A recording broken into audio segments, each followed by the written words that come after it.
Hi friends, welcome to our channel Preetha and Sandhya vlogs. இன்றைக்கி நம்ம பார்க்க போகிறது ஹெல்த்தியான டேஸ்டியான sweet potato poli. Sweet potato பிடிக்காத குழந்தைங்களுக்கு இந்த மாதிரி செஞ்சு கொடுத்திங்கன்னா அவங்க விரும்பி சாப்பிடுவாங்க. ஸோ அது எப்படி செய்யுது நம்ம வீடியோக்குள்ளே போய் பார்க்கலாம். அதுக்கு முதல்ல ஸ்வீட் பொட்டேட்டோவை நல்லா ஸ்டீம் பண்ணி எடுத்துக்கலாம்.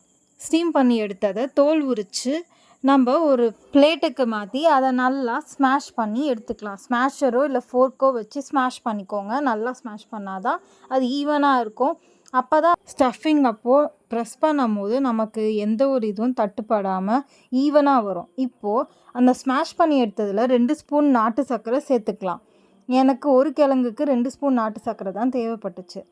இப்போது ஸ்வீட்டை என்ஹான்ஸ் பண்ணுறதுக்காக நம்ம பிஞ்ச் ஆஃப் சால்ட் அதில் சேர்த்துக்கிட்டு அது கூடவே ஒரு 1/2 ஸ்பூன் அளவு எலாச்சி பவுடர் சேர்த்துக்கலாம். அதாவது ஏலக்காய் பொடி சேர்த்துக்கிட்டு நல்லா அதை கலந்து எடுத்துட்டு அது ஒன்றா உருண்டை பிடிச்சி வச்சுக்கலாம்.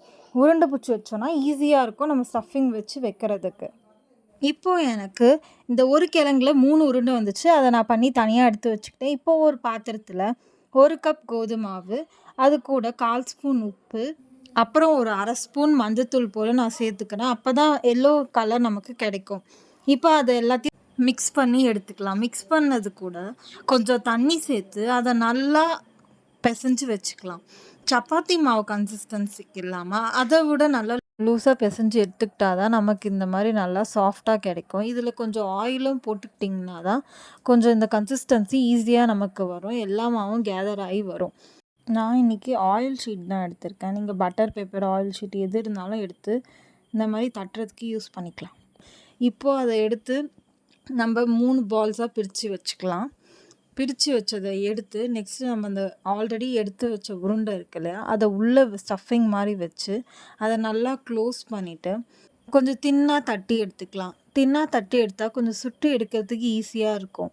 அதுக்குன்னு ரொம்ப தின்னாக தட்டிடாதீங்க. ரொம்ப தின்னாக தட்டினீங்கனாக்கா இப்போ பேனில் இந்த ஷீட்லேருந்து எடுத்து பேனுக்கு ட்ரான்ஸ்ஃபர் பண்ணும்போது உங்களுக்கு கிழிய வாய்ப்புகள் நிறைய இருக்குது. ஸோ நல்லா வராமல் கூட போகலாம். அந்த ஒரு ப்ராப்ளம்னால நீங்கள் ஓரளவுக்கு தின்னாக தட்டி எடுத்துக்கோங்க. இப்போ பிகினர்ஸாக இருந்தீங்கன்னா இப்போ தட்டும் போது உங்களுக்கு கையிலலாம் ஒட்டுற மாதிரி இருக்கும். ஸோ நீங்கள் கொஞ்சம் கீயோ இல்லை ஆயிலோ எடுத்துக்கிட்டிங்கனாக்கா கையில் ஒட்டாமலும் இருக்கும். தட்டும்போது அந்த ஷீட்லேயும் எண்ணெய் தடவி எடுத்துக்கோங்க. அப்போ தான் உங்களுக்கு ரொம்ப ஒட்டிக்காமல் பேனில் எடுத்து போட ஈஸியாக இருக்கும். இப்போது ஒரு பேன் எடுத்து அதில் கீ ஆட் பண்ணிக்கோங்க. நான் 1 டேபிள் ஸ்பூன் போல் ஆட் பண்ணிக்கிறேன். நான்ஸ்டிக் தவாவாக இருந்துச்சுன்னா கீயோ ஆயிலோ அப்ளை பண்ணணும்னு அவசியம் இல்லை. நான் கிட்ஸுக்குன்னு சுடுறதுனால கொஞ்சம் கீ எக்ஸ்ட்ராவே போட்டுக்கிறேன். இப்போது நம்ம தட்டி வச்சுருக்க போலியை எடுத்து அதில் போட்டு சுட்டு எடுத்துக்கலாம். நல்லா ஃப்ரண்ட் அண்ட் பேக் நல்லா திருப்பி போட்டு வேக வச்சு எடுத்துக்கலாம். சிம்மில் வச்சிங்கன்னா கொஞ்சம் கிறிஸ்பியாக வரும். இதே நீங்கள் ஃபுல்லாக வச்சிங்கன்னா கொஞ்சம் சீக்கிரமாக திருப்பி போடுற மாதிரி இருக்கும்.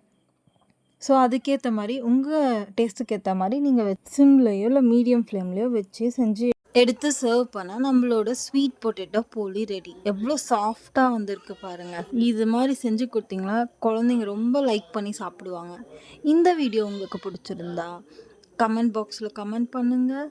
அப்படியே ஒரு ஹார்ட் போட்டு விடுங்க. லைக் பண்ணுங்கள், ஷேர் பண்ணுங்கள், சப்ஸ்கிரைப் பண்ணுங்கள்.